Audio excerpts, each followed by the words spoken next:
Okay, so for now, I guess Kuya asked what the next step is, but talking with Malu, she wants to slowly introduce some ideas to mom and start telling her what the options are, what's going on with her, that she's going to be released here probably in a couple of days, which means, we need to talk to her and ask her where she would want to stay, whether she wants to go to Bulacan or stay in Manila.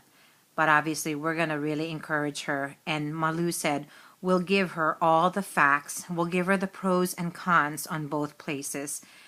And then, obviously, we will try to encourage her to stay in Manila. I'm not sure when she's going to be released, but it sounds like, in a couple of days.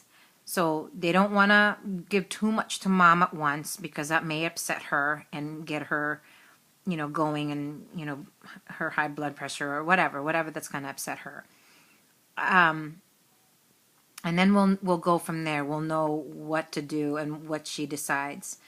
I think we really need to, I'm hoping that mom will choose to stay in Manila and not Bulacan just because it's more convenient for Greg's family. But again, Malu stresses that mom's comfort level is probably what will help her more in that. So we really can't do a whole lot. We can't make those decisions for her because Malu said, your mom has a very strong mind. She still knows what she wants, and she knows that her body can't do what she wants it to do. So we'll wait. Malu was very calm.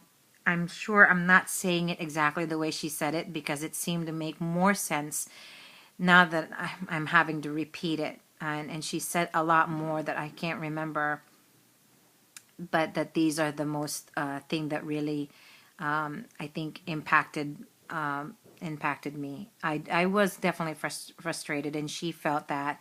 And so she said that she's gonna really try and see, she'll be there for mom to explain or to try and give her all the facts about both places. Okay, so it wasn't too complicated, but I wanted to say it listed because it's hard to say it in email, and then it's hard to say it to you guys individually because I know there'll be questions or there'll be interruptions, and it's a little bit more daunting for me, and it's frustrating, or it gets you flustered when there are interjections. So I thought this was the best way.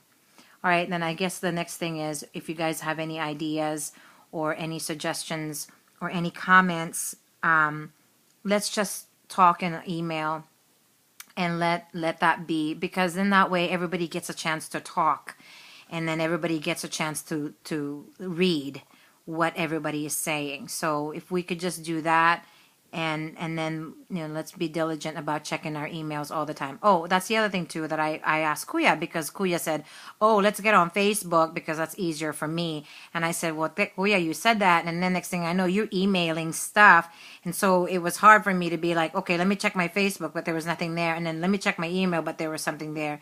So now he says, let's stay with email, and we'll just stay with email as far as communication, because he said Facebook was just too much interruptions when people were responding or something like that. I don't know. But anyway, we're going back to email.